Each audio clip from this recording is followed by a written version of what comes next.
The following is a presentation of iRacing on PTR TV. We'd like to thank all of our channel partners for their support. Please like and subscribe to the channel, and we hope you enjoy today's broadcast.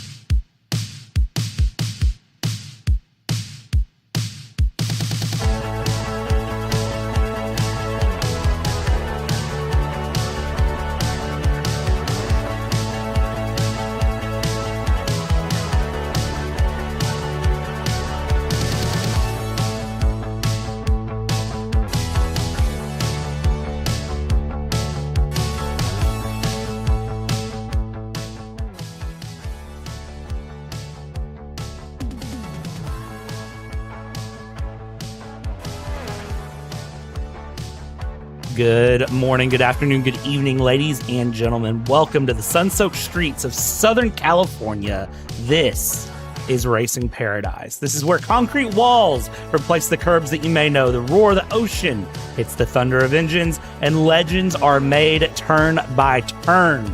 This is a track where everything about elbows out, well, I'm going to be real honest. I wouldn't get my elbows out around this track. 1.9 miles of pure adrenaline, 11 turns. And, well, if you do things well, you'll be crowned a champion. But if you do things wrong, and oh boy, can you do things wrong, things get rough. Get ready for wheel-to-wheel action, late-breaking madness, and high-speed drama in one of the most iconic urban battlegrounds we can bring.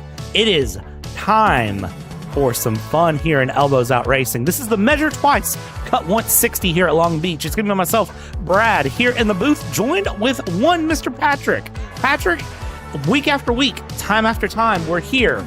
And week after week, time after time, Elbows Out impresses us. Good evening, my friend. How are you? I am doing fantastic here. We are here in what could be the second sunshine state of California. And yeah, I mean, you were talking about earlier about not wanting to get your elbows out. This track is so claustrophobic that you probably couldn't even get your elbows out if you really wanted to. But I don't think that's going to stop some drivers from giving it the old college try. This is essentially American Monaco, except a few more opportunities to pass. It's a fun track, lots of chaos, and I mean, it's basically just 1.9 miles of just pure endurance tomfoolery. But without a shadow of a doubt, Elbows Out Racing is going to make this race very exciting. This is going to be such a good run here as we hop on board with Spike the Dragon, AO Racing. If you're a fan of them, just some real life behind the scenes stuff. They just announced that they're going to enter into GTP category in IMSA, which I can't wait for. I'm a huge fan. I can't wait to see Rexy and Spike in January. Apparently they're going to have a shark now. So who's our LMP2 shark? That's what I want to know. Nobody's doing that yet, but as you can see here, Eric Wineland is the only car on track, kind of just coasting around in that car. Currently in standings, though, Eric Wineland pretty far down there. Currently top of the standings is Cody Peredato in LMP2, and he is having a great time up in the front. So I will say with him that he is going to be having a very, very good day. We'll see what happens for everyone as they come through. Big shout out to everyone who's joining us live here on YouTube. We are chasing our way down for 1,800 subscribers. We are currently at, just checked it literally an hour ago. It was like 1765. So be sure you like and subscribe. We are live on both Facebook and YouTube every time we go live. So you can be sure to share with your friends and family as well. Time's running down on qualifying here. Before we go through our starting lineup, any thoughts on your mind here, Patrick, before we get going? Well, earlier in the camera shot, there was that island burger place that sounds pretty appetizing right now. I can definitely go for a burger. But on to relevant topics, this is going to be a fun one. I mean, it's kind of like if you mixed Monza and Monaco into a track and threw it right into the coastline of California. I mean, lots of good opportunities to overtake, but an equal amount of opportunities to get things wrong here. So, I mean, good luck to the drivers. I mean, this is also why we have a special start procedure for today. That we do, and that special start procedure, I'm going to refresh myself on it here for just a moment because it was announced out earlier. So looking at it, so LMP2s have to wait till the green flag. The GT3 front row stays within 2 seconds of LMP2, and after the hairpin, the GT3s can then engage the pit limiter and manually follow pit speed at 40 miles an hour, and then they go to the start-finish line, so they don't get to go on the green flag. So there's some delays, and again, if you're familiar with this track, you understand why. But let's take you through that PTR TV starting lineup here with our LMP2s. Cody Peredato up in the front with Aiden Garcia in second. Luke Patrick up in third, and Malik Bass. Now, that's a name that I didn't expect to see in P4, but Malik, welcome to the party. Eric Mack, the return of the Mac. We're going to get copyright striked for that in P5, and Eric Wineland in P6. Randy Kinney in P7, Wyatt Kennedy 8th, Howie Burrows in P number 9, Bob Carey in 10th, and Fozzie Fazillo in P11. GT3 Pro Field running 15 cars deep here, 16 cars deep, I apologize. Colin Bourdon, Jeff Lorianti, Chris Stewart, Paul Nye Sr., Tyler Stenick, Peter Nodwell. And then from there, we're going to go and, well, we might continue this along, but there's a lot of cars in a small area here. Bill Gallo, Martin Merkva, Julius Machewski, Max Poe, Tyler Cook, Brian Metterly, Callan Tobin, Zachary Nerney, Emily Milkey, and Mike Sermon going through. And as we get this underway, we'll do a quick pop of the overlays to set them back in position here. 60 minutes of action here. Patrick, do you have any final thoughts or good words for any of these drivers? Good luck and keep it out of the wall, which is definitely much easier said than done. And also, when you go for an overtake, measure twice and try not to crash even once. So we'll see how these drivers go. I am really looking forward to this race. It's going to be a ton of fun. And, I mean, this is probably going to be one of the trickiest tracks to drive on in the season. So my advice to drivers, try to keep it out of the wall. I know it's very easy to say keep it out of the wall and hard to actually do it, but I have faith in these drivers. These are some of the most fantastic drivers pretty much in any form of iRacing. Yeah, this is going to be such a great run here to see as everyone comes to the hairpin. Again, that new start procedure coming in. So we'll see how the race start treats them here. They must stay slowed down to the green flag. They're coming through around to the line. Green flag is going to be out from Barney the Flagman. We're underway for 60 minutes of racing. Here up in the front, LMP2s are getting away very well as they go through. Let's see how they run down towards the fountain the first time. Will there be carnage? Will there be chaos? Down into turn one they go. They're going to hook the left turn, and at least from LMP2s, everything is nice and clean. Indeed, a very good start here as they go around the fountain for LMP2s. And now we're going to come back to the GT3 field as they're about to go ahead and get their race underway.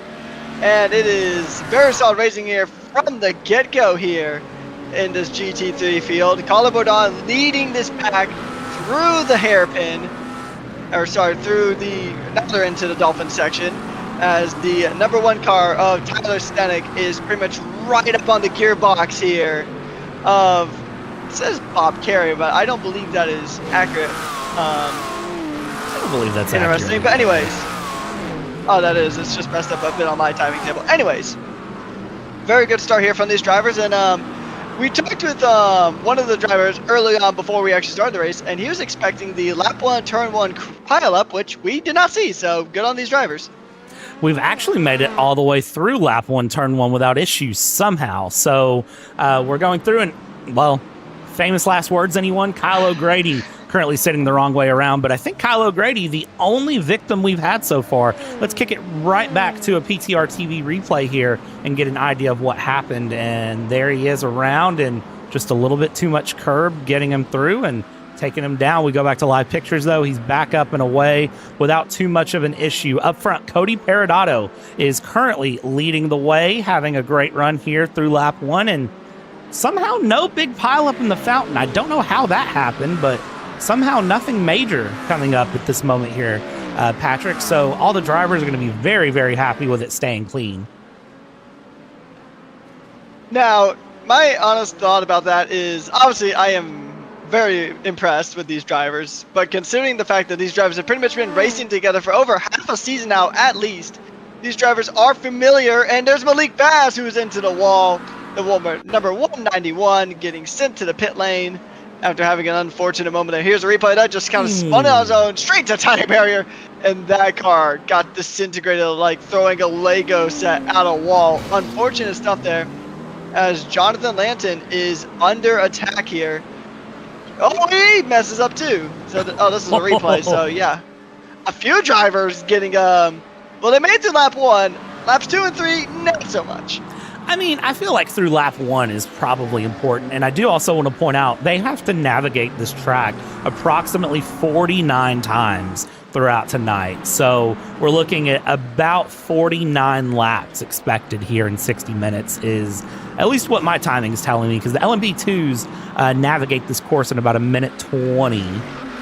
So yeah, this is going to be an interesting one to really watch and get an idea of how they do. I mean, there are some wide variances in the lap times right now. I can tell you that much here. As Paul Knight Sr. up in second place, makes his way through and around, and is going to continue his charge up towards the front, towards Jeff Lorianti, trying to find a move. LMP2s have already spread out quite a bit. I'm terrified of the lap traffic, though. I am absolutely terrified for when lap traffic comes up. Yeah, that's going to be very tricky to navigate here because, I mean, we know a few weeks ago Mosport was really tricky to kind of navigate through the traffic. This track is going to be even worse from that just because it's such a tight, narrow track as Eric Wineland now under attack from return of the Mac down in P3, trying to defend it from the number 19. The both Aston Martin livery car directly behind. Eric Wineland's going to go ahead and try to push tooth and nail to try to keep the position. But it's going to be much easier said than done considering the pace of Eric Mack. Although he hasn't had the easiest start to the season. So we'll see how this one tends to play out. But right now, Eric Wineland in Spike doing a fantastic job here as he goes past the fountain. That they are here. Eric Mack will ride on board for just a second with the Macinator, the Mac Daddy, the Big Mac, whatever you want to call him. I call him the return of the Mac as he goes through. Let's see how he does. And you can see, I have a feeling that for Eric Mack, there's a little bit of conserving going through here. Checking a little bit further through the field. Hallie, you beautiful, beautiful being you, is currently running in the number 98 in P7, having a good time here, and it looks like just being smooth and consistent, getting the wheels run here in elbows out. Look at the slide from the Mercedes as the camera cuts back to Paul Nye, Colin Bourdon. That car absolutely sliding. They are pushing here in GT3 Pro. I mean, we know the Mercedes is a very quick car. It's had some very good performances throughout the season. Paul Knight Sr. having some good results, in particular in that number 30 Coke Zero Mercedes AMG GT3. He's trying to chase down Jeff Lorinati. I might mispronounce that a few times, but he's got Colin Bourdon right behind him in equal machinery. So this is going to be a fun battle to watch. These two have battled it out quite a few times over the season. And I don't think the rivalry is going to end here. It is not. It is not at all. Let's give some love to the AM class really quick right now. Let's jump back to them here as they go through and check out how they're going. Nathan Hemperly, good old Nate Dogg, you get a lot of love from people in YouTube chat. I don't know if he's paying people off or what's happening, but Nate here in third place currently gets a lot of love, having a great time currently sitting in third. You could see the exit there down into the final corner was a little scary, but was able to make it through. Matthew Santrosiero here in second place, currently trying to chase down Matt Toppin, gap just over a second as it stands between these two as they run down through the fountain section, now through the backstretch. Seth Bosselman currently in the pits here in GT3 AM, continuing to keep this battle alive here. Paul Nye Sr. again up front in GT3 Pro, trying to chase down Jeff Lorianti and continue to place pressure here. The Mustang versus the Mercedes. That's going to be an interesting one to watch here. And passing opportunities are so hard, and you can already tell that things have sort of spread out and calmed down a little bit at the moment because of the fact that things are just, very single file. You have to be careful where you pick your passing place. Like wherever you do it, you really have to make it work. And you can see here as they go, as we follow the Foster Racing driver here of Paul Nye Sr., he's trying to be very smart about where he does his pass, but it gets frustrating sometimes. I'm not going to lie. Oh yeah, especially when you're just getting a ton of that dirty air, just trying to make a move and get it done. And there's not really a lot of opportunities. If you just looked at a track map, you could say like, oh, what are you talking about? There's a ton of opportunities. You got the Seaside Way, you got the Shoreline Drive, Bridgestone Corner, but it's a pretty thin area, and getting a good enough run to actually get the overtake done on this track is very, very tricky. And we know that the Mustang in general has been a very pacey car. Tyler Stenek won the championship in class last season with that Mustang. So we know that the Mustang is a very strong car. And speaking of drivers, we do have Chris Stewart and Peter Nodwell, pretty much one in front of the other. McLaren P4 and P5. But he does have the aforementioned reigning champion of GT3 Pro of Tyler Stenek, pretty much right in their wheel tracks, the number one BMW, trying to chase down these two McLarens.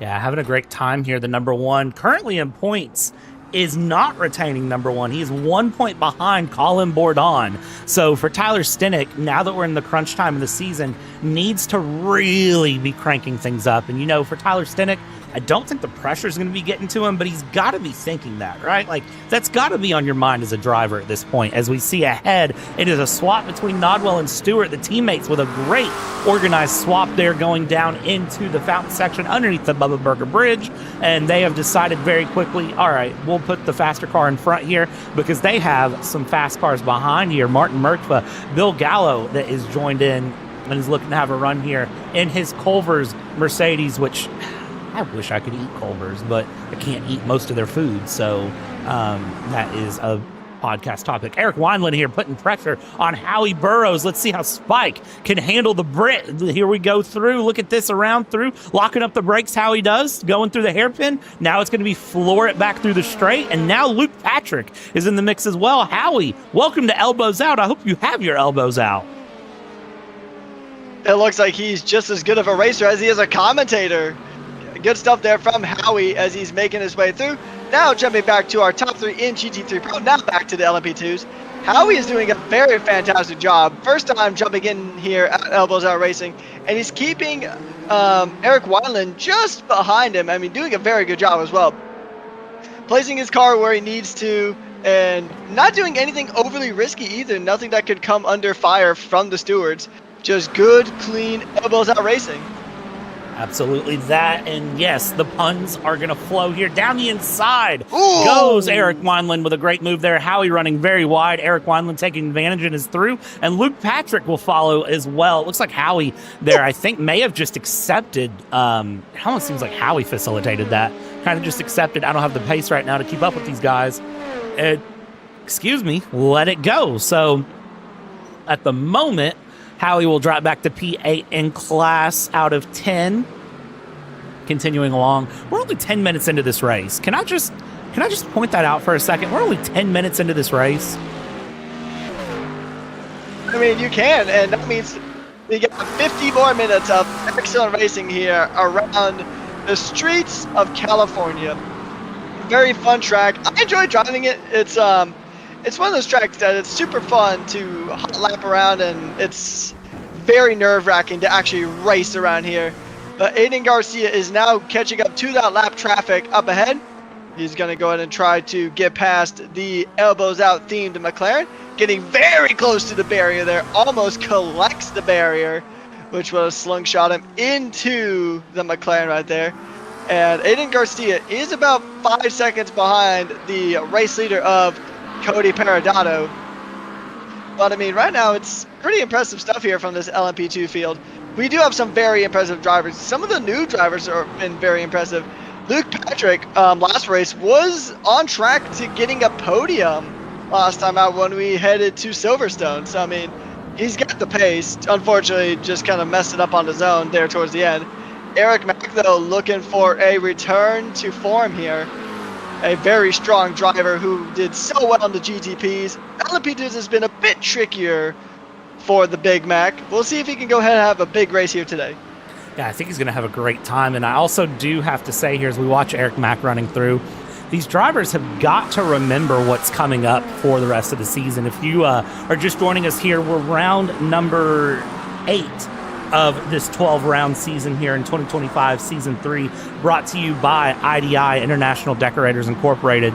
Build something worth owning. They have been a great sponsor partner here for the season, so be sure to check them out at www.4idi.com and see what they can do for you here. Just kind of looking up and down the field here, again, thinking about what's ahead. You got to think about the car ahead, but we also need to think about the races ahead. We're into the dying stages of the season. I hate to say it, which I cannot officially confirm this, but I am going to unofficially say that we're probably going to be back next season. They haven't fired me yet, and typically if they're going to fire me, they'd do it by now, but we're doing something right here at BTR TV.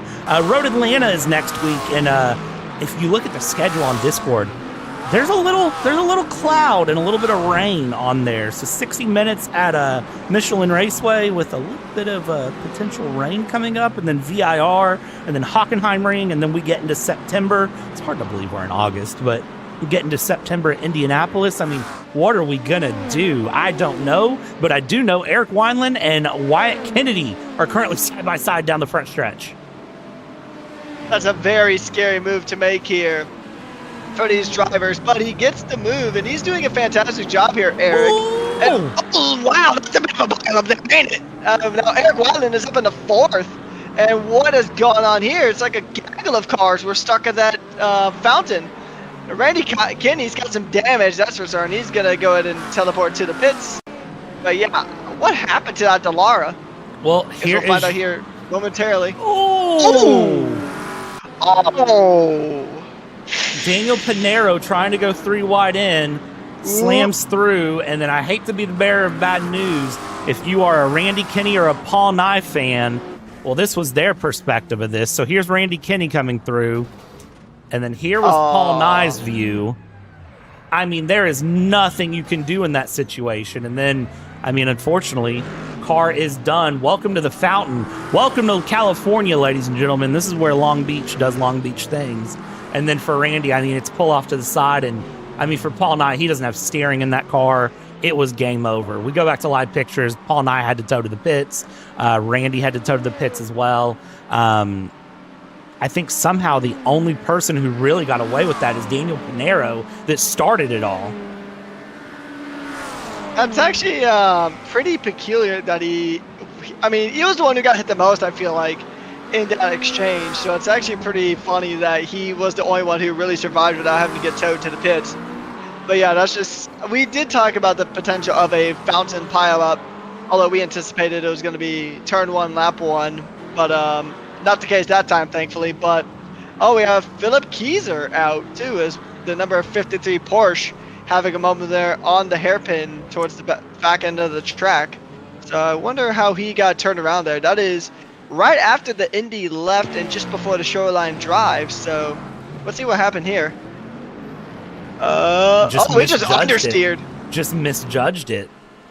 And unfortunately, that drops him well down the order here and is going to prove problematic for his day. I would argue that really it looks like his day is done here. So he has called it quits here as it stands. Cody Perodato, the Devil Beaters car, still leading up front here in GT3 Pro. It is still Jeff Lorianti, who had Paul Nye for company, but unfortunately with Paul Nye's incident there a few minutes ago, going through with Randy Kinney and with Daniel Pinero, Paul Nye is now last of the car, still on track and is still in the pits.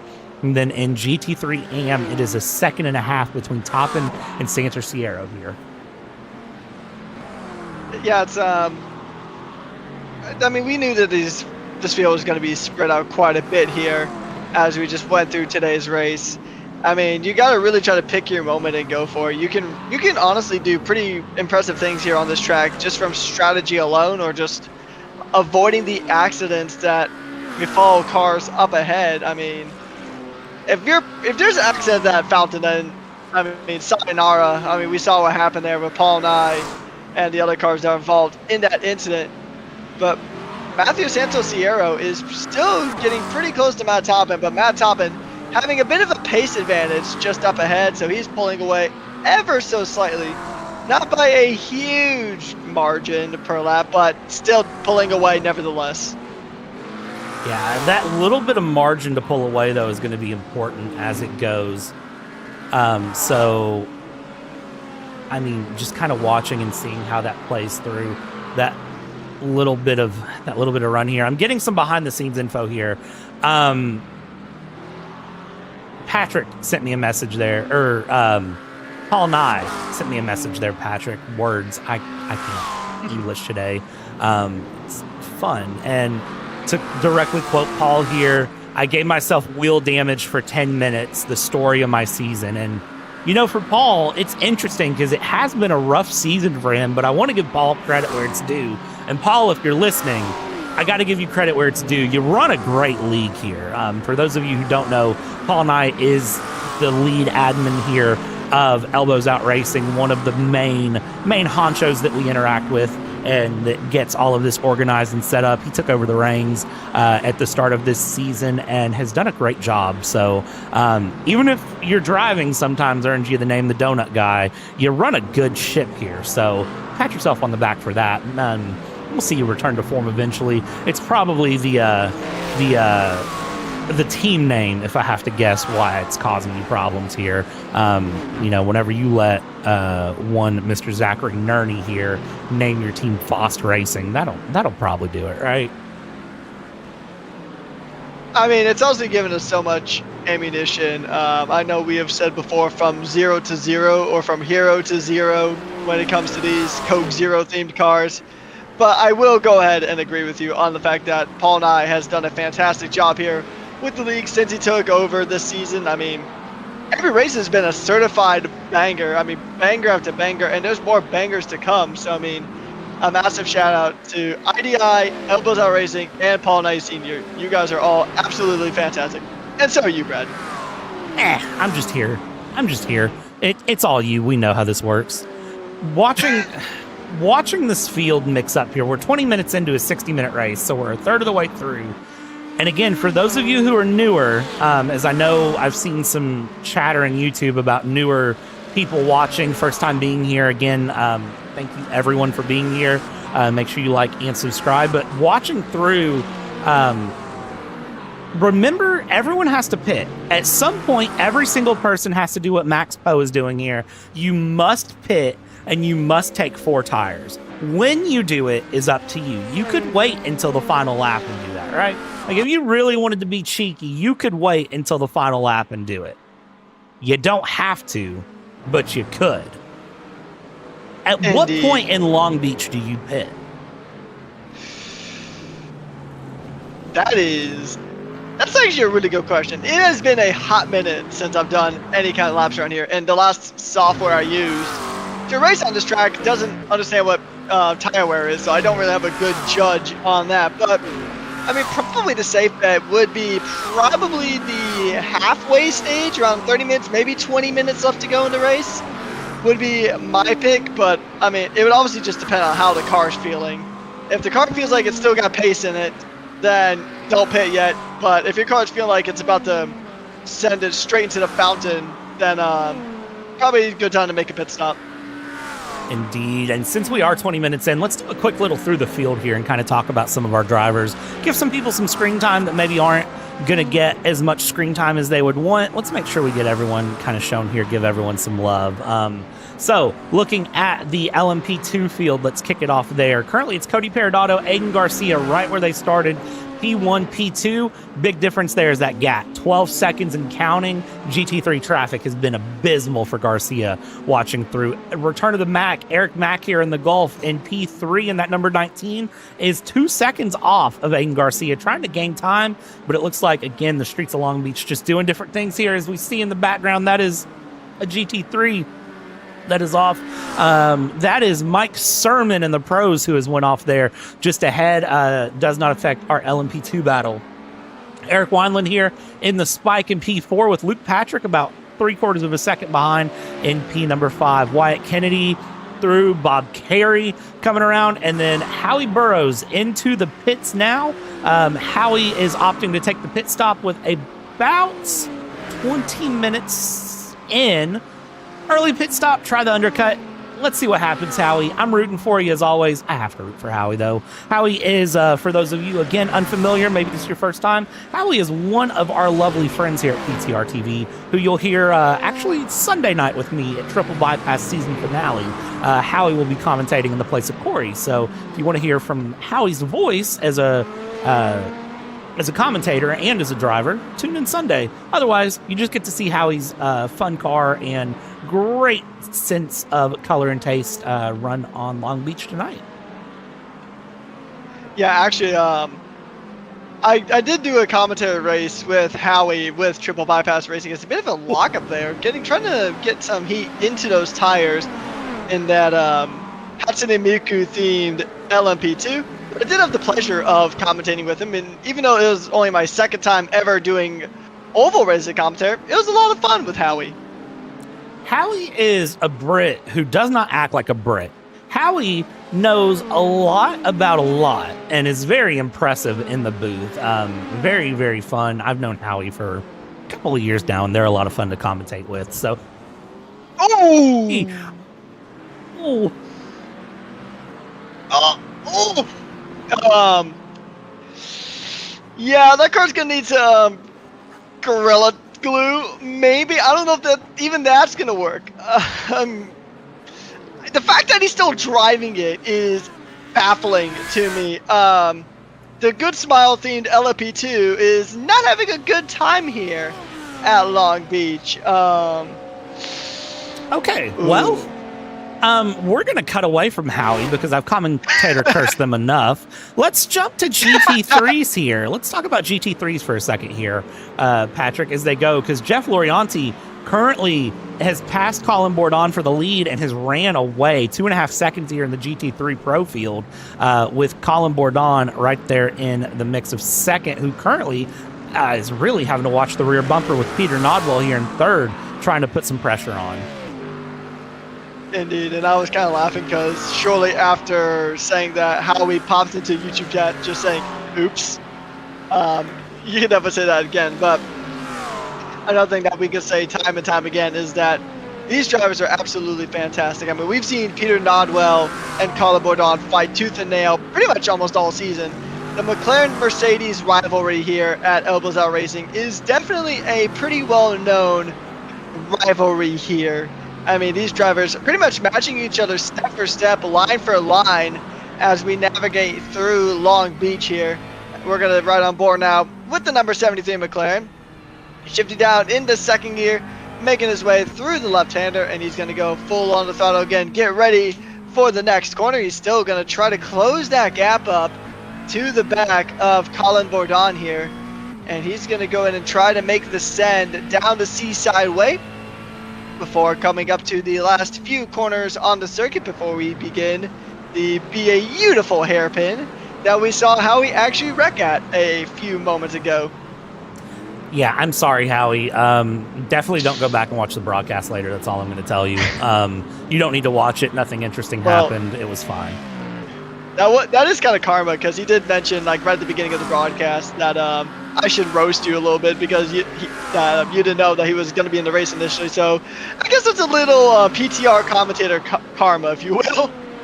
It's fine. That's what Howie gets for not running a PTR TV paint scheme. We'll call it even here, Howie, and we'll settle up Sunday. Rest of the GT3 field as it stands: Merkva, Gallo, Machevsky here running through, having a good run. Brian Metterly in P number 9 in class.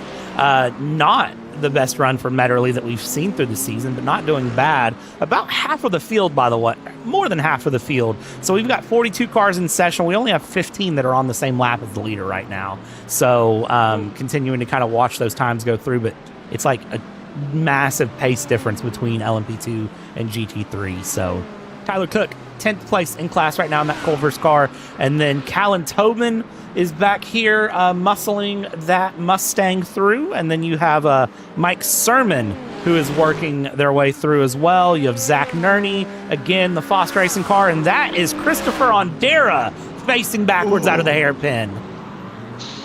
Not good for the 79 Elbows Out Racing McLaren. Just wonder if we can get a replay. Here's the replay. Is it a similar situation to what we saw earlier? Oh, just going through the hairpin, just a little too much throttle there. Luckily, he did not get collected. Ooh, he almost went for it, but yeah, good on him to not actually go for it. Dane McGuire also having a spin in that 007 McLaren. The Jameson McLaren having a bit of a moment there. As we go back to live picture, currently 10th in class. The LMP2 is just going to roar on by. That is the number 98 of Howie Burrows making his way through. Actually, no, that is not. That's the 93 of Wyatt Kennedy making his way through. Currently in P6 in class. Yeah, let's round out the quick through the field we were doing here, finish things up. Matt Toppin in that number 41, currently leading GT3 AM. GT3s have started their pit stop cycle, I will say, so this is a lot more mixed up than I think it really should be here. Matthew Santrosiero in second, Maxwell Woodman C. Well, I see Woodman C in the Lamborghini in the Diet Right in P3. And I'm so glad that the Lamborghini gets a little bit of love in iRacing here. Maxwell, great car choice if you watch this back later. Daniel Pinero here, running his way through. We saw his moment earlier that unfortunately took out Paul Nye, the donut guy. Benjamin Bechtel here in fifth in the Porsche, continuing to run through. You've got Wilson in the pits. You've got Hemperly, who is out and about in P7 again. He has pit. Several of these GT3 amps have not, so keep in mind this is mixed up a bit here. Chiapuzzo currently sitting in 8th, Murphy in 9th, McGuire, Lanton. We just saw what happened with Ondera, who is just now getting out of the pits, and Dwight Hibbs in P13. Drivers that we've lost in this race so far: Max Poe, Randy Kenny, Kyle O'Grady, Paul Nye Sr., Philip Kieser, Seth Bosselman, and Malik Bass. All of the cars that we have lost from this race. Out of 42 runners, 42 cars that started, we still have 35 on track, which for Long Beach, I think is pretty doggone good. Indeed, yeah. I mean, it's a tricky track to kind of navigate, but these drivers are doing pretty good for the most part as Cody Peridotto's chasing the Culver's Mercedes. And speaking of Culver's, I've actually never been to a Culver's, so I'll have to try it at some point. There used to be one next to me when I lived in Orlando, but I don't know nowadays. But still, it is. I wonder if the food is as good as the driver in that case. Tyler Senek now pretty much right in a very heated battle here, trying to go ahead and get past. Pit stop cycles happening in GT3s like we mentioned earlier, so a few of these positions are going to get switched up. The pit stops are going to promote Tyler Stanek to third in the GT3 Pro class, pretty much now right up the gearbox of one of the GT3 AMs just up ahead.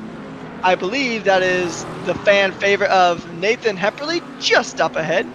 That it is, and apologies as everything mixes up really quick here. And actually, that is not Nathan Hemperly. So who is that as they go through? That's the 088. So that is actually going to be Jonathan Lanton here in the BMW. So the teammate of Hemperly. And look at that. Respectful Racing knows that he's a lap down and just pulls off to the side. I think that's a great decision there as a driver, especially at a challenging track like Long Beach. You know, when I was a driver, if I knew that a track was extremely challenging like that, I would just pull off to the side. I'd get out of the way and I would just kind of be like, okay, you know what? I need, you know, I don't need to mess up someone else's battle for the benefit of my own. So I think that's a great decision there from him to pull through. You may disagree with me, but that's my opinion. I mean, that is a smart thing to do, honestly, especially in the situation that you talked about. I've seen situations where cars are several laps down and still decide to not get in or not to get out of the way. So it's good to see that level of good sportsmanship here. I mean, it's something we've come to expect at Levels Out Racing. Lots of love, lots of respect, and lots of pace from these drivers. I mean, you can look at any driver. Oh wow, that was dicey. Oh no, the Diet Right car. And I have a feeling that if we go back on replay, what we're going to see as we go to replay is Woodman C, Woodman Do, and Do-si-do, and what an avoidance there from everyone else to know to go wide enough. That's impressive. That could have been so much worse. Daniel Pinero here has had a moment as well on the curbs. But Maxwell Woodman C, I mean, let's hop on board here. I mean, watch. Doing the same thing he's done every other lap, and it just nicked him out enough that it was just unavoidable there. And then you're just sort of sitting and you're waiting and you're kind of hoping like, okay, nobody hit me, please. But you can see that Diet Right car has made its way back out and is continuing along. This has been a clean race. This has been a very clean race, I have to say. All things considered, as Howie's side by side with Bob Carey going down the front stretch. Indeed, now he's got the Mustang just up ahead. Still very close battling here between Howie Burrows and, it looks like he almost got collected by the Mustang there, but Howie Burrows and Bob Carey still fighting it out as they make their way past the fountain onto the back straight. Actually, not quite the back straight. That is a unnamed corner. I still find it weird how the the turn right before Fountain is just called Toyota, which is pretty funny seeing we have no Toyotas on the field here, as we see Bob Carey just go down that back straight going in to Ducati corner. I think I pronounced that right, but regardless, still in a good spot. Colin Bourdon now, who is currently P2 in class, trying to go in and make his way through, trying to get some moves done, and overall just trying to pretty much keep it in this race, because it'll be good points for his team if he can finish here, as the race leader, Cody Perodato, makes his way through the field. Yeah, Cody Perodato now lapping Bob Carey, and let's just ride on board, because this is how narrow this track is. This is how challenging this is here as they go through, as there is a lead change for the battle in GT3, and we'll cut back to really quick. Matt Toppin and Matthew Santorciero swapping positions here, and going through. Santorciero now ahead of Matt Toppin. Matt Toppin trying to continue to challenge here. These two have not pit, and neither has Daniel Pinero. Top three in AM have not pit. And actually what I'll do is I will pull up here on the right-hand side. Anyone with a 0 on the right-hand side of the timing tower still needs to pit. So there's still plenty of time for things to mix up a little bit. We're not out of the woods yet. Things are not stable yet as they go. So let's see what happens here for everyone as they go. Cody is the alien, is what was just said in YouTube chat. And I have to agree with that. With an 11.5-second lead at Long Beach, you're doing something right? I mean, you have to be doing something right. I mean, considering Cody Perodato's pace, I think he could probably put the Red Bull Formula 1 car back into a actually championship fighting position. Cody Perodato's pace here tonight, as well as throughout the majority, if not the entirety of the season, has been nothing short of spectacular. I mean, that whole Devil Beater Motorsports team has been on fire. I'm pretty sure that they're still the only team in LMP2 to have a 100% podium rate here at El Bazar Racing this season. So, I mean, very good consistency from the Devil Beaters Motorsport team of Cody Perodato and Antonio Costa. Good stuff for them, and good stuff from Matthew Santorciero that we're currently riding on board with. Very good battle. Matt Toppin directly behind. Both drivers still having yet to pit here. And that was quickly proven wrong as Matthew Santorciero dives into the pits. And Santorciero deciding, you know what, I'm done with this, go through, and I think the undercut is a much better decision. And majority of the GT3s have now pit. LMP2s are now in the pits here. Eric Wineland, the first one who has decided to come in and go along. So let's see how Eric does. It's a very challenging pit box because it is on the inside of the street there on the curve, and your box is to the inside. It's a very unique pitting situation here at Long Beach that you just have to be prepared for, and a lot of people usually aren't. So I hope drivers practice their pit stops, and also getting into the pits is very hard because it's just, you rip it right off the hairpin in, and that is challenging in and of itself. Indeed, I mean, we've seen a few drivers kind of mess it up at the hairpin. I mean, Howie earlier, and then we had the right Lamborghini going a bit too far to the right, resulting in the spin out earlier, and we've seen several drivers just have moments at the hairpin. And then you add the extra challenge of diving into this narrow pit lane. Like you said, it's probably one of, if not the hardest pit lanes on the calendar this season. And that's a spin from Martin Merkva in the Red Bull McLaren, the number 32, having a bit of a spin there.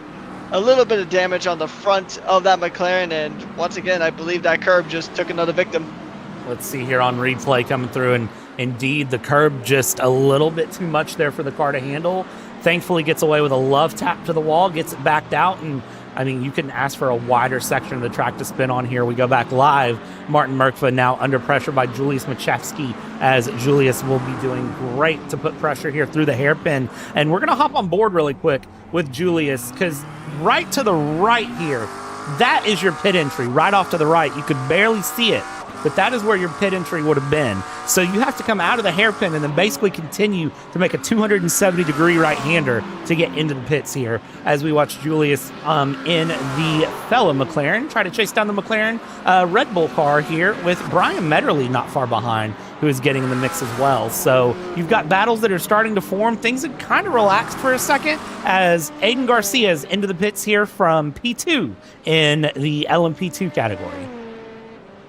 And then now that pretty much means that Eric Mack, the time of time was showing a pretty close gap to him and Peridotto, but has since been updated to about 15 seconds, so that's not a close gap anymore. But Aiden Garcia has been kind of struggling with traffic here in this race, so I think that's been kind of hurting his chances of getting past Cody Peridotto, because traffic management is probably a good chunk of the race, especially if you're one of these LMP2 drivers. I mean, probably the age-old adage here at Elbows Out Racing is traffic giveth and traffic taketh away. If you're Aiden Garcia, then it is a robbery against traffic today.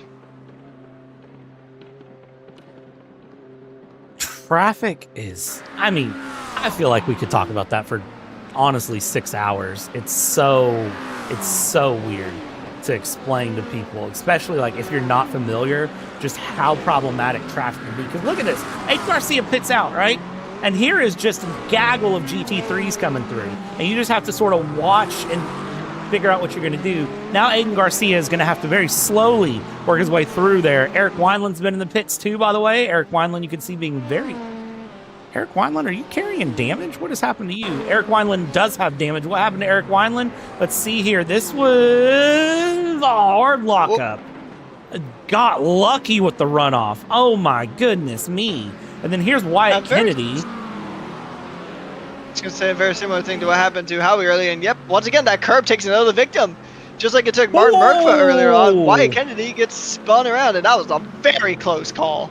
Who was that Mustang that came through there? That was, oh my gosh, who is that Mustang? Let's see if we can get a good view of who that is, because I wanted on board with that Mustang.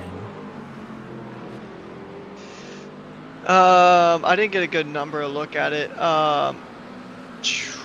Was that Callan Tobin? It was. All right, so here's what we're going to do. We're going to do this one more time here. Let me find Callan Tobin here, which is easier said than done. All right, well, I wanted the onboard with Callan Tobin. I don't know that we're going to get it here because I don't know how to work things fast enough, which is 100% a me issue more than anything. Oh, well, there's Callan Tobin. All right, ladies and gentlemen, you don't see this.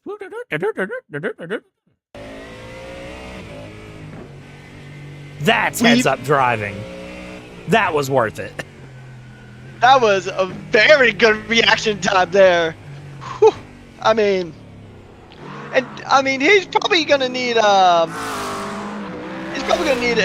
change of underwear after that one, because that was a 1,000,000% code brown. Couldn't even see that much of the car through the smoke.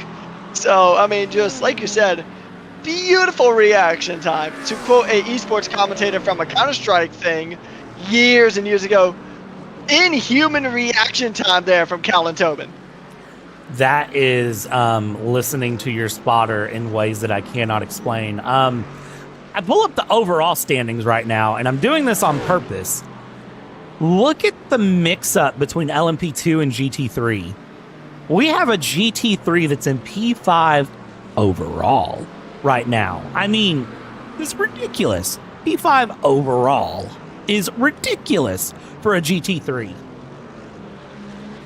I mean, that's just shows that we have talent in any division that we have here. Any category has some extremely talented drivers here. I mean, you got Cody Peridotto in the Devil Beaten Motorsport machine that's just beating the brakes off of everybody right now, 15 seconds ahead of Eric Mack in P2.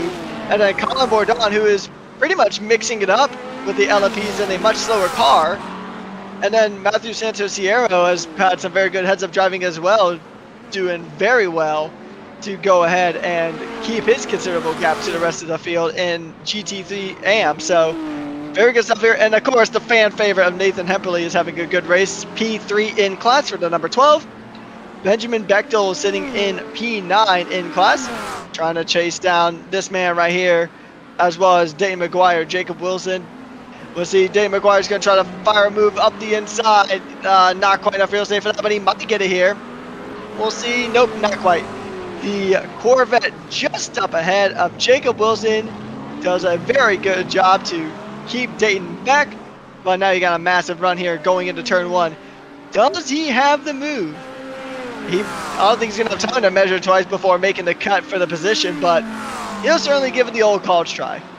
Absolutely. We'll see here how he does. They have Benjamin Bechtel for company behind. And I'll tell you what, we're going to do something a little bit different this week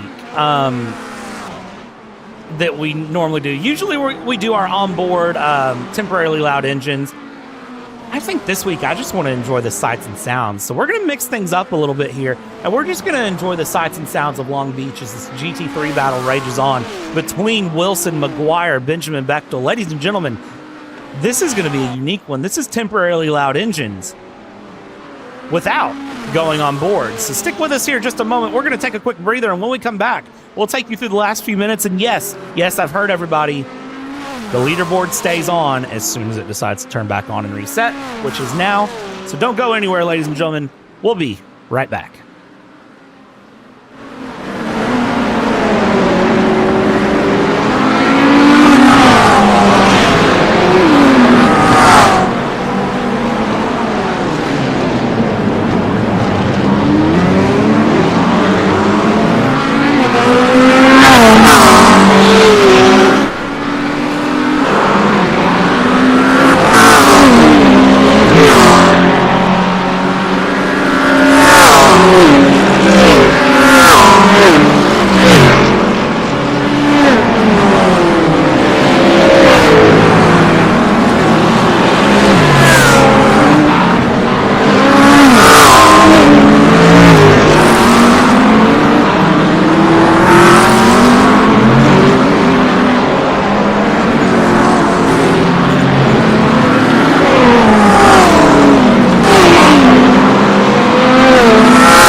All right, ladies and gentlemen, welcome back from Temporarily Loud Engines here as we go through and enjoy this California run here for the final 14 minutes of Elbows Out here for this round in Long Beach. Currently checking in just on some different things while we were on our quick break there, so that way we could catch our breath from the action that has been through and let you all enjoy the sights and sounds of these beautiful GT3 LMP2 cars here around. Peter Nodwell currently sitting up in third place, putting some pressure on Colin Bourdon for second. Colin Bourdon here in the Mercedes continuing to feel the pressure and challenge his way through. He's doing what he can around, and I mean, it's one thing to catch, it's another to pass here. Patrick, I got to ask, since you're my +1 in the booth tonight, do we think there is a pass to be found? It's going to have to be a very risky pass. I mean, I think there is a pretty decent opportunity to get the pass, but like you said earlier, catching is one thing, passing is a completely different ball game. But if you're Peter Nodwell, you pretty much just kind of have to play the waiting game as the LMP2 of Aiden Garcia blinks out of existence and then reappears. So, I mean, you pretty much have to wait for Aiden to get past in that LMP2 before you could even think about trying to shake for P2 here. If you are Peter Nodwell trying to chase down Colin Bourdon, the LMP2 finally gets through, as another LMP2 is going to go ahead and try to get through a GT3 car. Now, we know Cody Peridotto's traffic management is basically second to none, and I think that's a good reason why his pace has just been so strong this season, is because he's mastered traffic management, which is arguably one of the most important skills you could have in these LMP2 cars. Just trying to get past that lapped traffic can really hold you up, like we saw with Aiden Garcia earlier, stuck behind Colin Bourdon. It's absolutely amazing to me to sort of see this. And I'm going to put something in the community tab here on YouTube later. But I'm curious to know, how would you beat Cody Perodato? What would you do to take the challenge to Cody Perodato? If there's something you can do, because I think that's the bigger question, is what can you do right now? Cody Perodato has been dominant today, and Cody Perodato is very consistent. We saw a crack at Silverstone, but even then, looking at the points and looking at how things stand up, I mean, he's having a great time up in the front, and it's literally him and his teammate P1, P2. But even then, Antonio Costa isn't even close to Cody Perodato. It's a 42-point spread, and I mean, it's 3 wins Cody's way to 1 win Antonio's way. Cody Perodato is setting the bar week after week. It's amazing to watch here as finally Luke Patrick and Eric Mack come in the pits here. And Bob Carey has done some weight reduction, it seems, as he is missing the entire front end of his LMP2. He's driving that JetBlue 280 Dallara. They say nothing beats a Jet 2. Oh, that's a JetBlue, not Jet 2. Whoops. You are not. No. Lizard. I was going to say nothing beats a Jet 2 Holiday aside from a wall, apparently. That's what beats a Jet 2 Holiday. Porsche that beats a JetBlue Holiday. So how did this happen? Let's break this down. So Spike... Oh, well, there we go. Spike sent Ben Bechtel around into turn 1, and Benjamin Bechtel, I mean, that couldn't have been worse timing, could it? Yeah, All right, this race has come apart. Eric, man, we just missed this. What is this? Wow. So that's Dayton McGuire going around, and then Eric Mack slams him. Martin Oh, no, Merkva. that's Jacob Wilson going around. Jacob What Wilson's in the the Corvette. world did That's we miss? turned around. Yeah, that's Jacob Wilson getting punted around, and then it just becomes a domino effect here, just down the Sunset Straight. And here's going Bill under Gallo. the roller coaster. All right, Yeah, well, this race has come alive. Yeah, you ain't kidding. I mean, we're experiencing a roller coaster of catastrophe here as they drive under the roller coaster around this track. And I've noticed a trend. We saw it with Paul and I Sr., I believe it was last week or the week before, and now we're seeing it again with one of the Culver's Mercedes. That Mercedes just likes to lose its rear wing, doesn't it?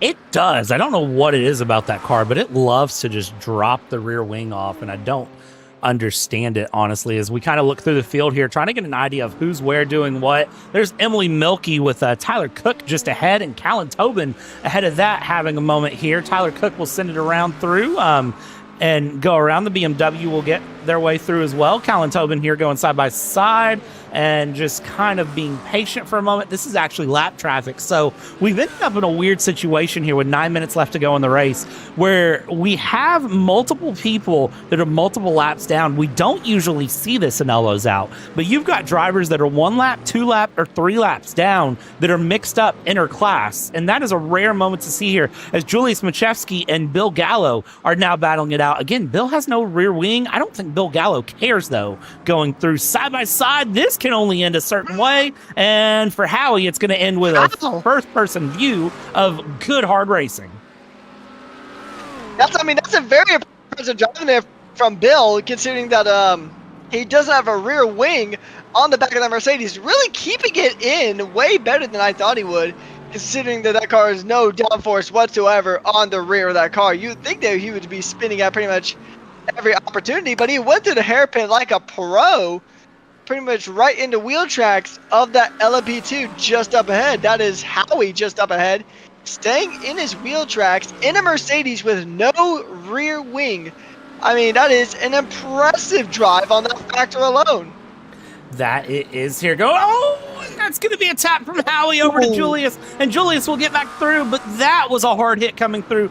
checking in a little bit further ahead here, Peter Nodwell, Colin Bourdon, and Tyler Stenick. These three have been battling it out. 7.5 minutes to go, and this race has turned on its side. We've had a couple of big moments finally hit, but man, this is getting crazy. Indeed. I mean, this has been we were praising the drivers for such a clean start to this race, and it was around the 10-minute mark, or about maybe 15-minute mark, around that ballpark, is when this race started getting really chaotic. It is a tough track. The walls here take no prisoners, and it is 7 minutes left to go. So some drivers are going to really try to hammer in and try to get moves done just to get those positions, because overtaking is really tricky on this track, as we've seen earlier. And that Culver's Mercedes is still on track with no rear wing. That alone makes you want to go get Culver's at some point. I mean, honestly, you're 7 minutes to go in the race. I'm not pitting. I'm running it to the end. Thankfully, Long Beach is a track that will forgive you just enough to get away with it.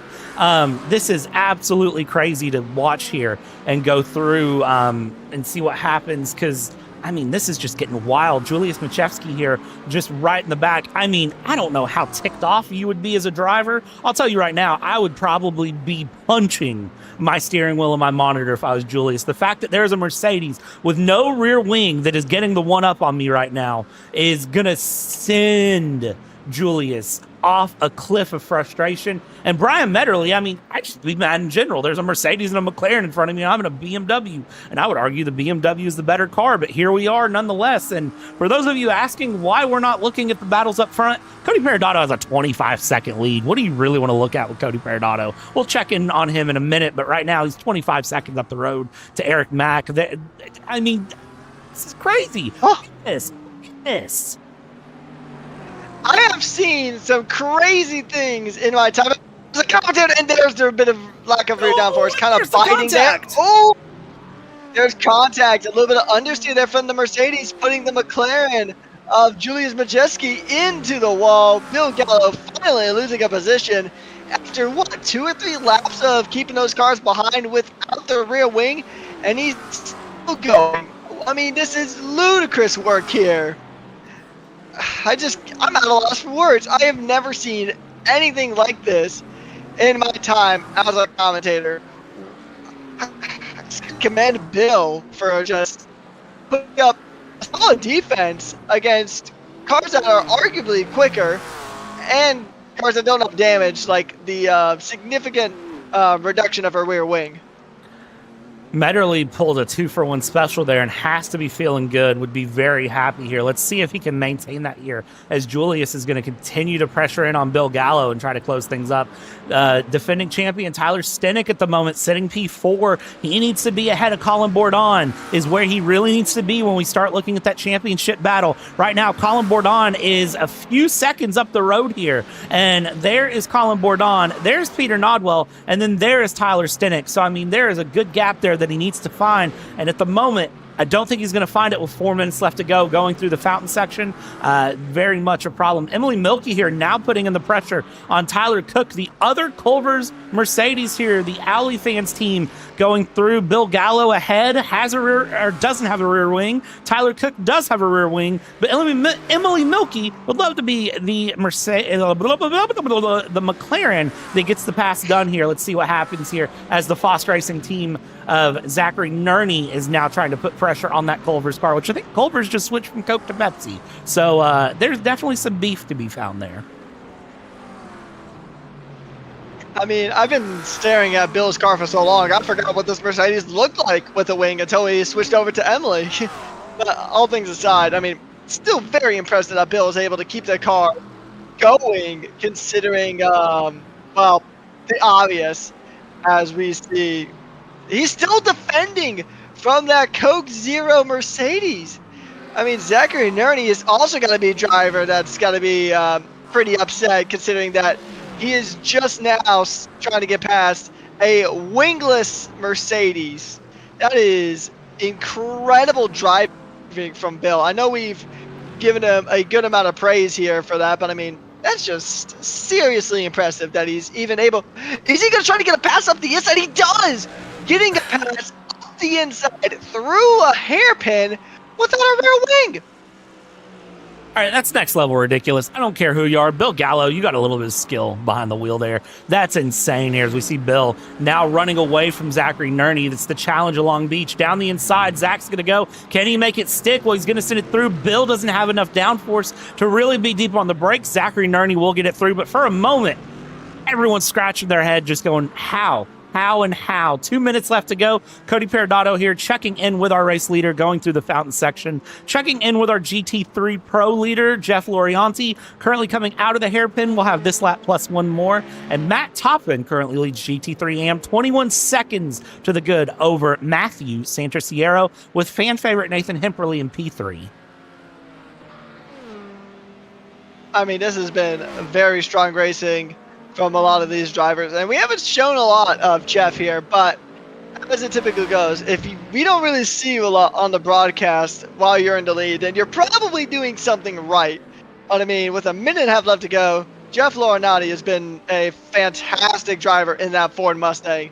But he gets some good laps, got a good gap to Colin behind, and gets really close to the tire barrier there as they drive under the roller coaster, almost colliding with it there. That would have been a very unfortunately timed commentator's curse, but regardless, the number 97 Mustang is doing fantastic job out here. Doing an amazing job coming through, and we'll watch here for the run. Let's see what happens here. Martin Merkva currently battling it out with Matthew Santriciero. This is P2 and AM versus P13 and Pro. They're battling for P21 on the road here as they come down through the hairpin. Side by side, the McLarens go. Where they stop? Well, they have to stop in about 50 seconds here as they go. And as they continue along, having a great time here around, let's see what they do down the inside. Is going to go Merkva. Merkva giving Santriciero a taste of the pro life and saying, you know what, you want to run pro? Let's see how you handle this here. And you can see there settling in, and Martin Merkva will settle through. Matthew Santriciero will now just set in right behind, gives a little bit of a challenge back here trying to find through, and continues to wiggle one way then the other. Santriciero and that white McLaren will settle in behind the Red Bull, and they have I believe that is Aiden Garcia just behind in the LMP2, who is very much playing the smart move of just picking the run here. 10 seconds left to go on the clock. Will we get a bonus lap? Cody Perodato is coming through the hairpin now, getting past this battle we've watched. Bill Gallo, Zachary Nerney going through. Bill Gallo, Tyler Cook, the teammates through. Here we go. There's the checkered flag. Cody Perodato will cross the line. We don't get a bonus lap, and Cody Perodato will win by 25 seconds here in Elbows Out, here in Measure Twice, Cut Once 60 at Long Beach. Well, he measured probably once, and he didn't even have to make the cut. He just chopped it. Great move there as Lorianti and Matt Toppin will find their way through the field. Matt Toppin will cross the line in that Scrub Daddy Moza BMW. Will win in GT3 AM with Daddy Racing. And it's Jeff Lorianti, uncontested here in GT3 Pro by 6 seconds, is going to find the win over Colin Bourdon. Lorianti will put that Mustang in the top, and he will bring it around to win here at Long Beach. I mean, domination from the leaders, certainly. I mean, this has probably been the most one-sided race we've seen this season here with the leaders. I mean, the shortest gap between any of the leaders is in GT3 Pro with a 6.5 second gap. The others are in the 20s, so a very dominant drive from our top three, or our top drivers in each class. I mean, this has been a heck of a race here at Long Beach. That it has, and well, you can see how the drivers feel about it here as the cars are, well, going to have no body work left, and thankfully welcome to iRacing where that's okay here. As you can see, Cody Perodato bringing his car through and around. We'll take his car down and get us into our post-race show as all drivers have crossed the track now, crossed the finish line, and we can bring you the unofficial race results. I'm sure Race Control are going to have some things to review. Again, if you missed out earlier, you missed out on a wild moment here that we're going to go back and just bring up because it was just that crazy, just that nice. I want to see it twice. So let's go through that moment with Eric Mack is the one I'm specifically thinking of there that started with Dayton McGuire. And As we let that play in the background, let's go ahead and bring up our post-race results here, brought to you by IDI, International Decorators Incorporated. Check out www.foridi.com and build something worth owning. Here are your results for this. It's not the Complacency Kill 60. It is measure twice, cut once. This is the fun of different things, and we'll just go boop. Now you don't see that. So Cody Peridotto wins, and Eric Mack 27 seconds back in second place. I think Eric Mack could have been closer, but, well, as you see, this is what Eric Mack had to deal with and kind of put himself in a bit of a problem there. Aiden Garcia in third, Luke Patrick, Eric Wineland, Wyatt Kennedy, Howie Burrows in P7, Bob Carey, Randy Kinney, and Malik Bass in 10th place, with Fozzie Fazillo not taking to the race start.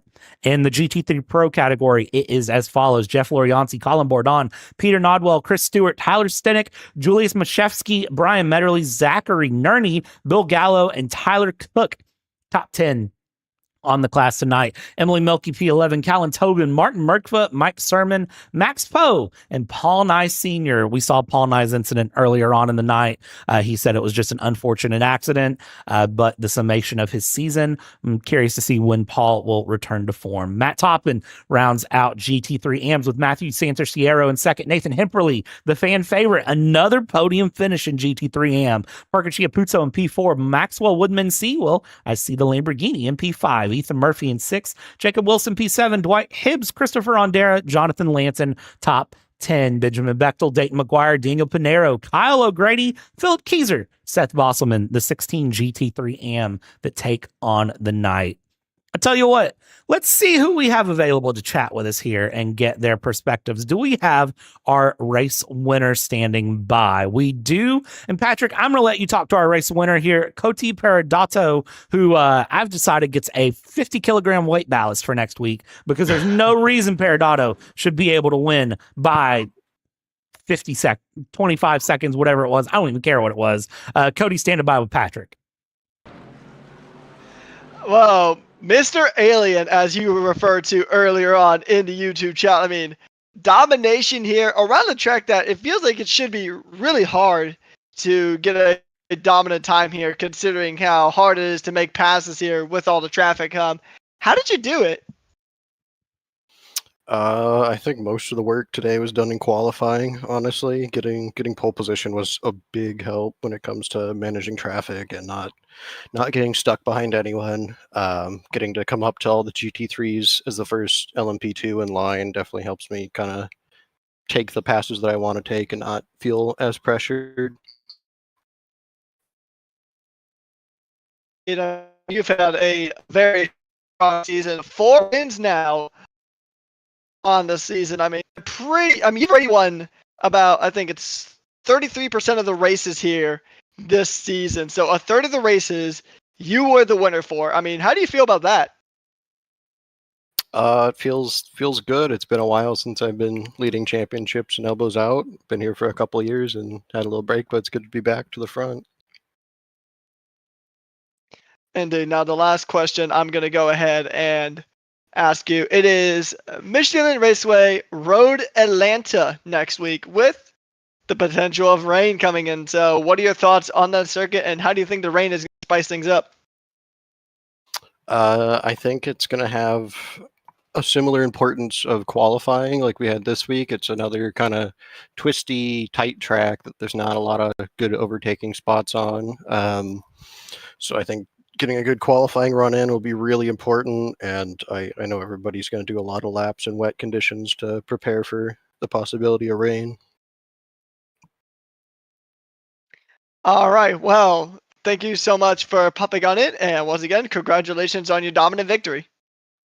Absolutely. Thank you so much.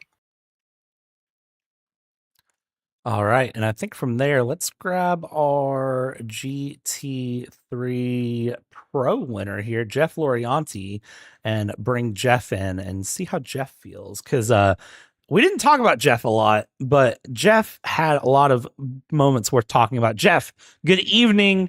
Congratulations on the win. I got to ask, how's it feel?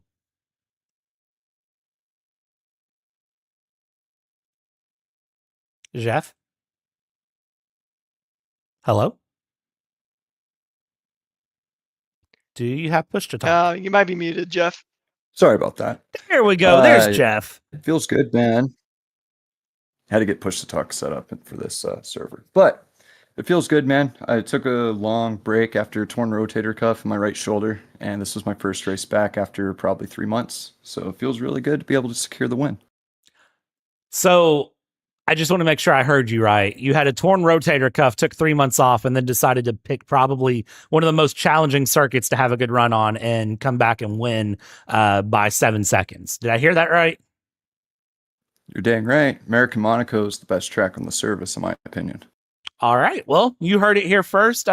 Jeff, we got a few races left in the season here. Since the rotator cuff seems to be healed, how do you feel about coming back for the rest of the season? And how do you think you're going to do here? Not nearly as good as I did tonight, to be honest, but I'll be there. I'll do the best that I can, hanging out with the boys. I appreciate y'all. Awesome, Jeff, man. It's a lot of fun to get to talk to you. Congratulations on the win. Hopefully we do get to talk to you more. Anyone you want to thank or shout out before we let you go? Just you two, the broadcasters, and then of course Paul, the owner, and then Zach and a couple of the other admins. They're doing a fantastic job keeping this league what it is and how it has been for years now. Just really appreciate y'all and what you do. Thank y'all. Awesome, man. And this would be nothing without the driver. So shout out right back to you. Congratulations on the win. And we'll catch up with you later. Okay. Take care. And last but not least, let's pull in Matt Toppin here and get Matt Toppin's thought here as a GT3 AM driver. Matt, you, sir, probably had one of the wildest seats in the house back in GT3 AM. How was traffic today? Yeah, it went better than expected. Had a good strategy. Goal was to go long, and with all the pros in front of me, just using them kind of as a tow and trying to hold off Santos Sierra behind me most of the race. Well, man, it was definitely fun to watch through. I gotta ask, what are we thinking next week for Road Atlanta? How are you feeling? Mixed feelings. I'm not the quickest in the wet. Historically, I've run the Mustang, so with the BMW might be a bit better. I know in our endurance for last season in Mount Panorama, it was like a wet and wild race, and it did not do good. So I'm hoping for the best, but we'll kind of see what happens. Awesome, man. And then, of course, before we let you go, anyone you want to thank, anyone you want to shout out, the floor is yours. I do want to shout someone out. I'm not going to name names, but they know who this person is. But I want to shout out their mom. I know that they watch, and that win was for you. So there you go. I love that, Matt. Congratulations, man. We'll catch up with you later, okay? Cheers. Thanks, guys.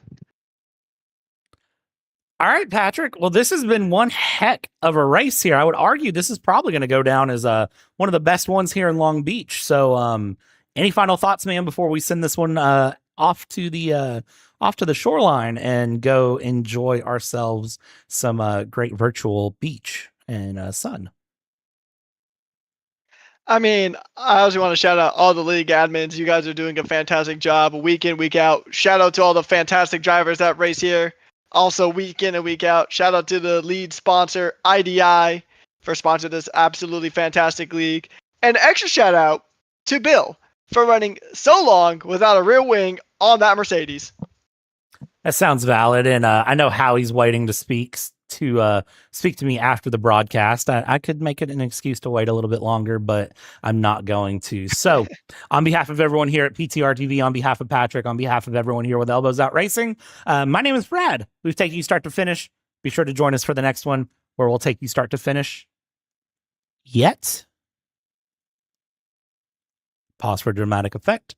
Yet again, good night.